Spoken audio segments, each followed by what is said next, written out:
Hello दोस्तों, मैं Sarla Yadav SY Hindi platform channel पर एक बार फिर से आप सभी का हार्दिक अभिनंदन करती हूं। और आज एक अच्छी खबर है आप सभी के साथ शेयर करनी थी। आप जैसे कि UGC नेट जून 2024 के लिए आप प्रिपरेशन आपने शुरू कर रखी है और हिंदी साहित्य हमने अपने चैनल पर पढ़ाना शुरू कर रखा है।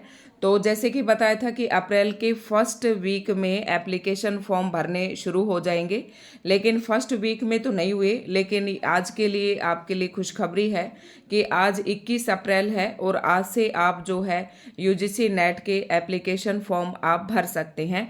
तो आज की इस वीडियो में हम यही बात करेंगे कि UGC नेट के जो एप्लीकेशन फॉर्म है वो कब से स्टार्ट है, क्या लास्ट डेट है, कितनी फ़ी है और कौन कौन इसको भर सकते हैं। तो ये जो मैं आपके सामने ये बुकलेट दिखा रही हूँ, इन्फॉर्मेशन बुलेटिन, इसमें लगभग 54 पेजेस हैं। जिसको अगर फुल डिटेल चाहिए तो वो इस 54 पेजेस इसको मैं अपने SY हिंदी प्लेटफॉर्म चैनल के नाम से मेरा टेलीग्राम चैनल है, उस चैनल पर मैं डाल दूंगी इसको और आप आराम से पढ़िएगा, पूरी डिटेल के साथ पढ़िएगा। और आज वैसे हम थोड़ी चर्चा कर लेते हैं इस पर। तो ये वैसे तो ये 54 पेजेस की है, लेकिन हम जो काम की बातें हैं अपनी वही इसमें करेंगे। जैसे कि हमारी यहाँ से शुरुआत हो जाती है कि NTA क्या है, तो आपको पता होना चाहिए। जैसे कि साथ में हम बोलते हैं NTA UGC नेट, तो नेशनल ये टेस्टिंग एजेंसी है जो UGC नेट का जो एग्ज़ाम होता है असिस्टेंट प्रोफेसर के लिए जो पात्रता है उसको कंडक्ट करवाती है। ये NTA NAT लिख दिया मैंने, sorry, NTA national testing agency, ये UGC नेट का एग्ज़ाम कंडक्ट करवाती है। अगर आपको और ज़्यादा इसके बारे में डिटेल से पढ़ना है तो आप यहाँ से पढ़ सकते हैं। UGC के बारे में आप यहाँ से पेज नंबर 4 पर पढ़ सकते हैं। और यूनिवर्सिटी ग्रांट कमीशन, ये इसके बारे में, नेट के बारे में आप यहाँ से पढ़ सकते हैं। अब हम अपनी मुद्दई बात पर आते हैं कि UGC NET June 2024 mode of examination क्या रहेगा, एग्जाम ऑफ पैटर्न आपका क्या है, subject and syllabus of test, medium of question paper और मार्किंग स्कीम, एलिजिबिलिटी क्राइटेरिया और क्वालिफाइंग एग्जामिनेशन, ये सारे जो पॉइंट्स हैं अभी हम जो अपने काम की बातें हैं उन पर हम थोड़ा सा डिस्कस कर लेते हैं। बाकी मैंने आपको बता दिया कि यहाँ पर ऐसे आपको यहाँ जो चीज़ें मिलेगी, जैसे किसी को एज रिलैक्सेशन के बारे में कुछ इन्फॉर्मेशन जाननी है तो वो यहाँ से पढ़ ले। ये आपको पीछे पेज नंबर 7 दिया गया है, तो ये मैं डाल दूंगी अपने टेलीग्राम चैनल पर भी, आप वहाँ से भी देख सकते हैं। और शुरुआत कर लेते हैं अपने काम की बात, यहाँ से स्टार्ट होती हैं। तो ये था इम्पोर्टेंट इन्फॉर्मेशन है। और फ़ी क्या है, डेट क्या है, आपके एग्ज़ाम की फ़ी डिटेल्स एंड एप्लीकेशन प्रोसीजर क्या है। तो online registration and submission of application form, तो आपको इसमें क्या है कि एक आप जब UGC नेट के लिए अप्लाई करेंगे तो आप ऑनलाइन रजिस्ट्रेशन करेंगे, कोई भी ऑफलाइन मोड से आपका किसी भी प्रकार का डाटा स्वीकार नहीं किया जाएगा। ये आपकी ऑफिशियल वेबसाइट दी गई है, यहाँ से आप इस साइट पर जाइए और अपना एप्लीकेशन फॉर्म भर दीजिए। तो ऑनलाइन रजिस्ट्रेशन कब से शुरू हैं, ये 20 अप्रैल 2024 टू 10 मई, यानी कि 20 अप्रैल 2024 से 10 मई 2024 तक। तो 20 अप्रैल से यानी कि कल से शुरू हो गए थे, कल शाम से आपके, और 10 मई तक आपके एप्लीकेशन फॉर्म भरे जाएंगे। Last date for successful transaction, यानी कि आपने फॉर्म भर दिया और उस दिन आप अपनी फ़ीस नहीं काट पाए थे, यानी कि बैंक से अपनी फ़ीस पे नहीं कर पाए थे, तो उसके लिए आपके पास 11 मई और 12 मई का आपके पास टाइम रहेगा। टाइम भी दे रखा है, 11:50 के बाद आपका कोई भी वो एक्सेप्ट नहीं की जाएगी। तो आप कोशिश कीजिए कि 20 अप्रैल से लेकर और 10 मई के बीच बीच में आप अपना एप्लीकेशन फॉर्म भर दें। और एप्लीकेशन फॉर्म आपको सावधानी से भरना है, क्योंकि इस बार एप्लीकेशन फॉर्म में थोड़े से बदलाव किए हैं। तो ये भी मैं आपको बता देती हूँ, क्योंकि उसमें आपको 3 जो कैटेगरी मिलेंगी, आगे मैं आपको बताऊँगी जब उसमें कैटेगरी वाली बात आएगी। और अगर आपको यही वीडियो देखनी है तो इसके ऊपर मैंने कि UGC नेट ने एप्लीकेशन फॉर्म में क्या नए बदलाव किए हैं, इसके मैंने एक वीडियो डाल रखी है, आप वो देख लें। उसके बाद हम आगे बात करते हैं कि लास्ट डेट मैंने आपको बता दी, और जनरल फ़ी बता रखी है। फिर यहाँ पर जनरल या अनरिजर्व्ड कैटेगरी के जो है 1150 रुपये है, और EWS जनरल OBC ये जो हैं इसमें है इनकी 600 रुपये है, और शेड्यूल कास्ट SC ST वालों के लिए 325 रुपये है। और बाकी जो अदर कैटेगरी के कैंडिडेट हैं तो वो भी यहाँ पर देख सकते हैं, उनका भी यहाँ पर दे रखा है। फिर उसके बाद है कि डेट ऑफ एग्जामिनेशन, मतलब पॉसिबिलिटी यहाँ पर बताई गई कि 16 जून को जो है 16 जून 2024 को आपका एग्ज़ाम जो है कंडक्ट करवाया जाएगा। और ड्यूरेशन ऑफ जो एग्ज़ाम होगा आपका, उसकी जो टाइमिंग होगी, कितने घंटे तक आपका एग्ज़ाम चलेगा, तो वो 180 मिनट है, यानी कि आपके पास 3 घंटे हैं। Between no break between 2 paper होंगे आपको, paper first and paper second 2 paper होते हैं। फर्स्ट पेपर कॉमन होता है, जनरल होता है, सेकंड आपका सब्जेक्ट का होता है, ठीक है। तो दोनों पेपर के बीच में नो ब्रेक, कोई ब्रेक नहीं होगा, 3 घंटे लगातार आपका एग्ज़ाम चलेगा। और टाइमिंग ऑफ एग्जामिनेशन जो भी होगा वो आपके एडमिट कार्ड पर आ जाएगा, और एग्ज़ाम सेंटर वगैरह वगैरह ये सब आपके एडमिट कार्ड पर आएंगे। और ये ऑफिशियल साइट यहाँ पर दी गई है। तो ये खबर थी आपके साथ शेयर करना, और फिर भी कई एक आध पॉइंट और हैं जिन पर हम चर्चा कर लेते हैं थोड़ी सी। तो आगे है, जिनको फुल डिटेल से पढ़ना है तो भाई मैं ये आराम से आपको दिखा रही हूँ, आप यहाँ से देख ले। बाकी ये टेलीग्राम चैनल पर भी ये PDF आपको मिल जाएगी। तो कैटेगरी की बात कर रही थी कि मैं 3 कैटेगरी हैं इसमें, इस बार जो थोड़ा सा चेंज किया है, eligibility will be determine in the following manner, ठीक है। क्या होगा कि कैटेगरी 1, कैटेगरी 2 और कैटेगरी 3, देखो क्या क्या होगा। एलिजिबल आप किस किस के लिए होंगे, अगर आप कैटेगरी 1, आप एप्लीकेशन फॉर्म में कैटेगरी 1 फिल करते हैं, आपको उसमें 3 कैटेगरी मिलेंगी जब आप एप्लीकेशन फॉर्म भरेंगे। अगर आप कैटेगरी 1 फिल करते हैं, ध्यान से इस बात को समझना, कैटेगरी 1 फिल करते हैं तो आप JRF, अगर आप एलिजिबल होते हैं, मतलब आपका एग्ज़ाम अच्छा जाता है, अच्छा स्कोर का आप करते हैं, यानी कि JRF में आप एलिजिबल होते हैं, तो आपका JRF भी आपको मिलेगा, और असिस्टेंट प्रोफेसर के लिए भी आप योग्य होंगे, और PhD में एडमिशन भी आपका हो जाएगा। तो जो नया कैंडिडेट है मेरे ख्याल से वो यही चाहेगा कि मैं कैटेगरी 1 फिल करूं, क्योंकि एग्ज़ाम देने से पहले किसी को ये नहीं पता होता कि मेरा JRF नहीं निकलेगा या मेरा नेट नहीं निकलेगा, ओनली मेरा PhD में ही एडमिशन होगा। तो ऐसा कुछ नहीं है। तो न्यू स्टूडेंट जो है वो ये बिल्कुल भर देती, नो ऑप्शन, ठीक है। कैटेगरी 2 में क्या है आपका, appointment as assistant professor and admission to PhD। देखो अगर आप कैटेगरी 2 फिल कर रहे हैं, मान लो आपने कैटेगरी 1 फिल नहीं की, आपने कैटेगरी 2 और 3 फिल की है, आपके सॉरी अपने एप्लीकेशन फॉर्म में आपने कैटेगरी 2 और 3 ही फिल की हैं, तो अगर आप टेस्ट देने के बाद, यानी कि एग्ज़ाम देने के बाद आपके मार्क्स अच्छे आ रहे हैं, JRF वालों के बराबर आ रहे हैं, लेकिन आपको नहीं मिलेगा क्योंकि आपने जो एप्लीकेशन फॉर्म था उसमें कैटेगरी 1 फिल नहीं की थी। तो ध्यान रखें।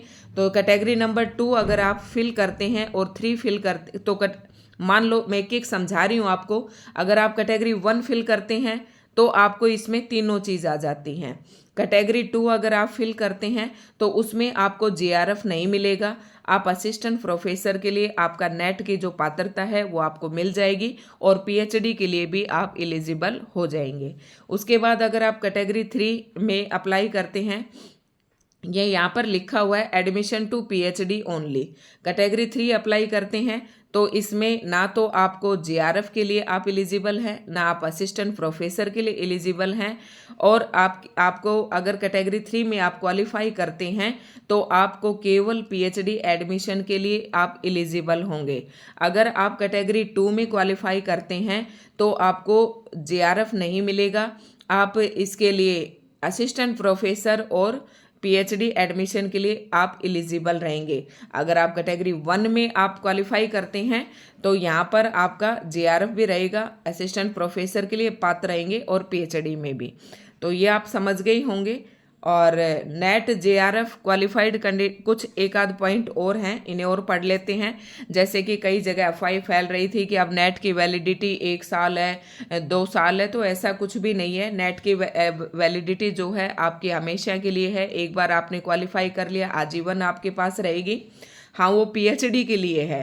तो ये कुछ पॉइंट्स हैं, इन्हें हम पढ़ लेते हैं। The JRF qualified candidates are admitted into the PhD programme based on the interview.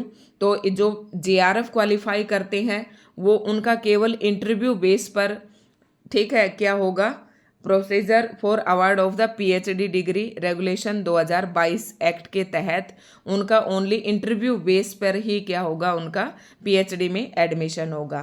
Next जो है UGC नेट अंडर कैटेगरी 2, अगर कैटेगरी 2 आप क्वालिफाई करते हैं तो इसमें आपका एंट्रांस टेस्ट भी आपको देना पड़ेगा PhD के लिए, और admission in place of entrance test conducted by the different universities, जैसे कि हर यूनिवर्सिटी अपना एंट्रेंस टेस्ट लेती है PhD के लिए, वो भी आपको देना पड़ेगा, और आपका वाइवा भी उसके साथ में है। ठीक है, तो ये दोनों आपके हैं इस तरीके से। अब पहले क्या था कि नेट वाला बच्चा का भी पहले इंटरव्यू हो रहा था और सीधा एडमिशन हो जाता था।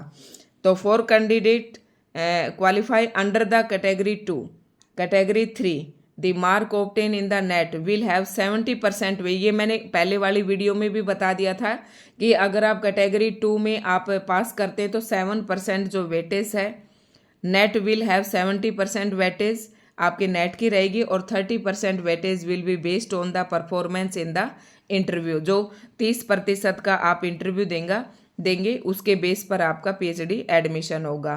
तो ये सारी इंस्ट्रक्शंस यहाँ पर दे रखी है, आप पढ़ सकते हैं।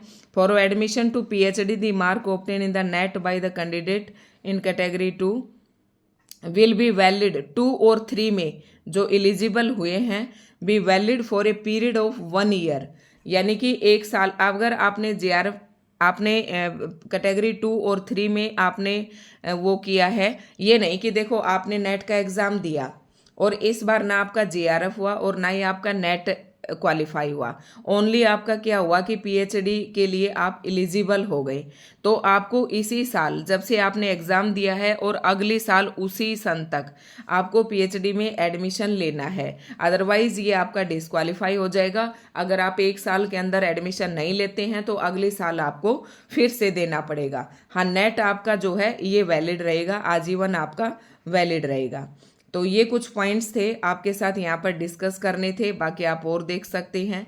और ये 54 पेजेस का है, ये आपके एग्ज़ाम के शेड्यूल के बारे में बता रखा है कि मार्क्स पेपर 1 में 100 और पेपर 2 भी 200 मार्क्स का होगा।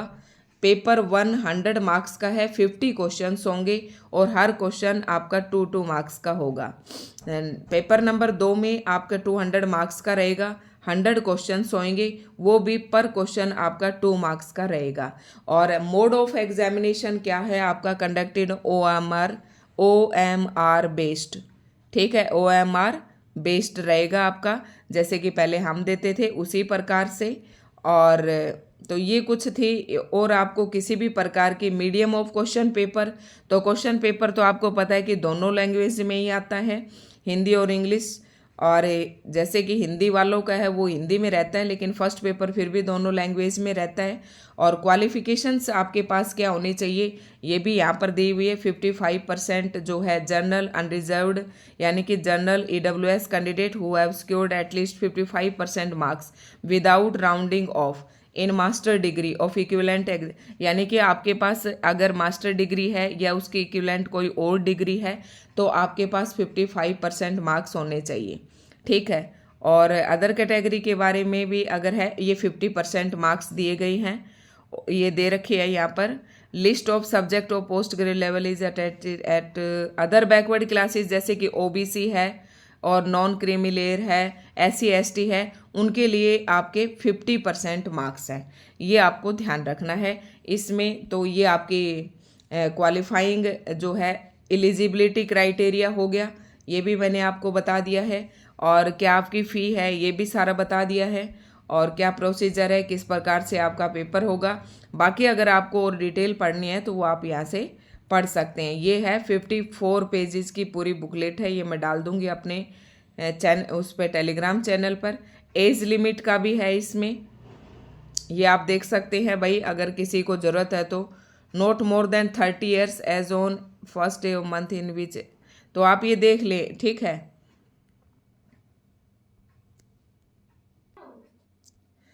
देखना ये है थी एज लिमिट के बारे में था, ज़्यादातर ये प्रश्न रहता ही है। Assistant professor, there is no upper age limit in applying for UGC NET for assistant professor. Assistant professor के लिए अगर कोई अप्लाई करना चाहता है तो उसके लिए कोई अपर एज लिमिट नहीं है। Admission to PhD, there is no upper age limit. आप पीएचडी के लिए अप्लाई करना चाहते हैं तो उसके लिए भी आपकी कोई एज लिमिट नहीं है। हाँ, जेआरएफ के लिए है तो उसकी एज लिमिट है।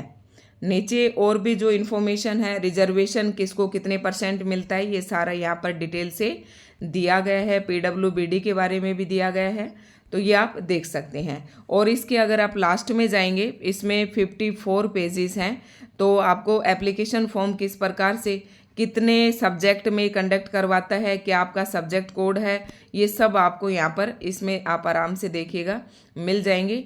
जैसे कि ये सब्जेक्ट कोड है, मैं बात करूँ अपने हिंदी की, हिंदी सब्जेक्ट की, तो हिंदी का जो कोड है ये 20 है। आपको जब आप एप्लीकेशन फॉर्म भरेंगे तब ये पूछा जाता है, तो इसमें ये सब कुछ है। अपना आराम से पेपर भरें, अपना एप्लीकेशन फॉर्म अप्लाई करें, आपके फ़ोटो सिग्नेचर के बारे में सब कुछ यहाँ पर दिया गया है। जो आप अगर एप्लीकेशन फॉर्म आप कैसे आपको अप्लाई करना है वो भी यहाँ पर दिया गया है। ये सब यहाँ पर समझा रखा है, फ़ी भी आपकी बता रखी है। फिर से मैंने बता दी, वैसे मैंने आपको पहले भी बता दी थी, ठीक है। और तो ये आप देख लें अगर आपको और किसी प्रकार की इन्फॉर्मेशन की ज़रूरत हो तो ये आपको इस तरीके से पहले आपको लॉगिन करना है, फिर आपको ये आपका एप्लीकेशन फॉर्म आ जाएगा और इस तरीके से आपको फिल करना है। सारी इन्फॉर्मेशन होती हैं इसमें, बस एक बार पढ़ने की ज़रूरत है, आप देख सकते हैं। तो ये खबर थी, आप लोगों के साथ शेयर करनी थी आज। और हिंदी साहित्य से जो भी कैंडिडेट यूजीसी नेट की तैयारी कर रहा है वो हमारे SY हिंदी प्लेटफॉर्म चैनल से जुड़ जाएं और चैनल को सब्सक्राइब कर लें, वीडियो को लाइक एंड शेयर करें। और काफ़ी जो सिलेबस है मैं पूरा करवा चुकी हूँ और अभी हमारे चल रहा है, जो रह रहा है वो अभी चल ही रहा है। टारगेट है कि मई तक हम बिल्कुल कंप्लीट करवा देंगे। तो हिंदी से जो नेट की तैयारी करना चाहते हैं वो हमारे टेलीग्राम से यूट्यूब चैनल से जुड़ सकते हैं। तो दोस्तों, आपको आज की वीडियो कैसी लगी? अगर अच्छी लगी हो तो कमेंट करके ज़रूर बताएं। और आपके अगर कोई डाउट्स हैं तो किसी से पूछने की बजाय मैं ये कहती हूँ कि आपके पास ये पूरी बुकलेट है, आप इसमें से पढ़ सकते हैं पूरी डिटेल से, आराम से। कोई आपको गलत बताए सही बताए, अगर आपको उस पर विश्वास नहीं होता है तो आप यहाँ से इसे पढ़ें। और ये सब मैंने आपको बता दिया था, ठीक है। तो यही खबर थी जो आज आपके साथ शेयर करनी थी।